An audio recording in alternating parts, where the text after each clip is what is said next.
Aku mau cerita. Jadi waktu itu para sahabatnya Rasulullah lagi galau banget.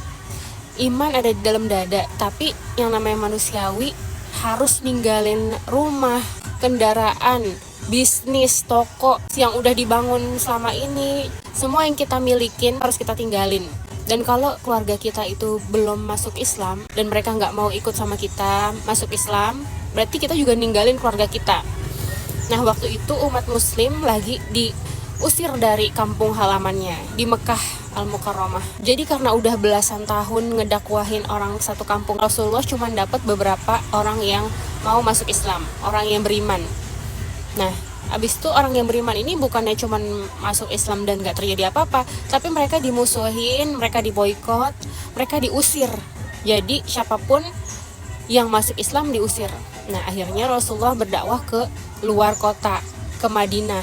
Nah, di Madinah ini masyarakatnya benar-benar welcome banget sama Rasulullah. Setelah berbelasan tahun disakitin sama warga kampungnya sendiri, orang muslim itu disambut baik di Madinah. Nah, terus orang-orang muslim yang ada di Mekah harus ninggalin kampung halamannya beserta semua harta mereka, beserta semua kegiatan mereka, kenangan mereka itu pindah ke kampung orang di Madinah. Nah, orang yang pindah ini namanya muhajirin, orang yang berhijrah. Orang yang ada di kampung Madinah itu namanya kaum Ansor, orang yang menolong, orang yang nyambut. Makanya Rasulullah di sini mempersatukan antara orang yang hijrah, orang yang pindah sama orang yang penduduk asli Madinah. Jadi mereka dipersaudarakan gitu. Jadi orang-orang yang memang udah punya kehidupan sebelumnya di Mekah itu akhirnya jadi tinggal numpang di rumah orang-orang di Madinah. Nggak kenal siapapun. Kita baru pindah kampung nih, misalnya kita tadinya kampungnya di Jakarta, terus tiba-tiba kita pindah ke Medan.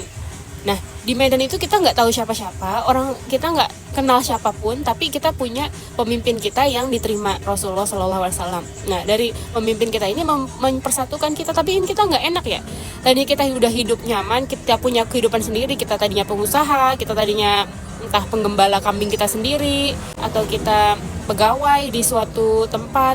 Tiba-tiba kita harus hidup menumpang di rumah orang yang kita nggak kenal. Yang hebatnya dari kisah ini, orang-orang Ansor ini bukan sekedar nampungin orang-orang muhajirin di rumah mereka walaupun mereka nggak kenal, tapi mereka membagi dua harta mereka.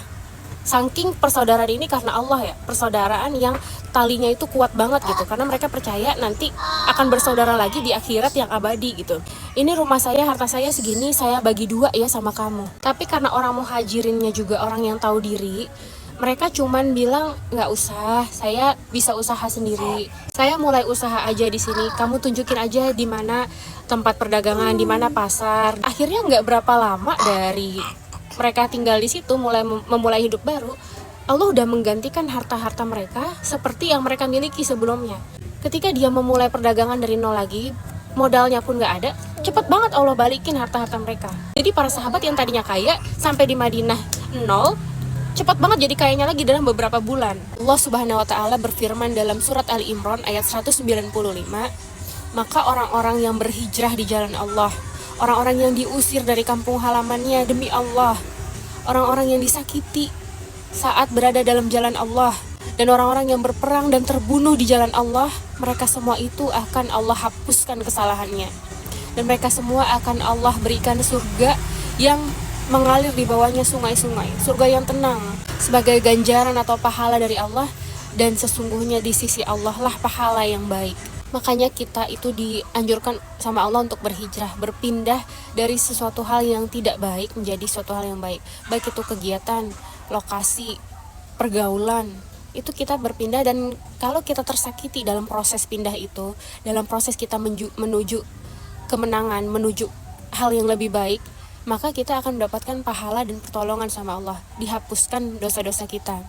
Gak mudah emang orang yang berhijrah itu. Kalau zaman dulu sahabat Rasulullah berhijrahnya hijrah fisik, hijrah hati dan hijrah fisik. Hijrah hatinya menjadi mualaf, orang-orang yang tadinya kafir. Terus juga hijrah fisik, diusir dari kampung halaman menuju kota yang menerima Islam. Nah, kalau kita saat ini perjuangan kita adalah hijrah kegiatan. Kalau kita tadinya kegiatannya itu buruk, mata pencaharian kita itu buruk, membuat kita berdosa, membuat kita makin jauh dari Allah, maka ketika kita ada proses pindah, disitulah ada proses yang tersakiti. entah dari omongan orang, entah kita jadi mungkin ada masa-masanya kehilangan segalanya, kehilangan duniawi, kayak sahabat Rasulullah yang kehilangan seluruh properti, seluruh kegiatannya. Kita mungkin bisa kehilangan kerjaan, kehilangan uang, kehilangan keluarga, kehilangan teman. Itu semua bisa terjadi sama kita kalau kita memilih Allah. Tapi setelah itu Allah akan membantu kita, Allah akan menaikkan derajat kita, menghapuskan dosa-dosa kita. Bisa jadi hijrah dari lokasi juga. Misalnya kalau kita di kampung halaman kita terus, kita nggak berkembang, pengetahuan kita nggak berkembang, akhirnya kita pindah untuk kuliah atau ke luar negeri bahkan, atau kita pindah untuk bekerja untuk menaikkan derajat orang tua kita, menaikkan derajat kehidupan orang tua kita.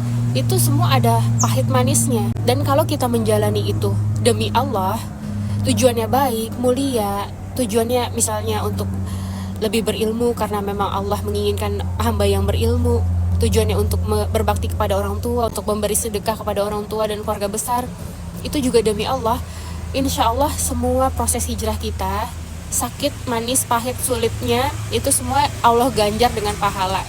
Apalagi kalau memang kita hijrahnya dari sisi agama, memang kita yang tadinya nggak pakai hijab, terus pekerjaan kita memang tidak membolehkan kita pakai hijab, akhirnya kita keluar dari pekerjaan itu dan memilih untuk memakai hijab, menaati Allah, tapi kita akhirnya jadi nggak punya uang. Insya Allah proses hijrah ini nanti pada akhirnya akan bahagia ujungnya kalau kita niatnya atas nama Allah. Jadi jangan pernah takut untuk keluar dari zona buruk kamu.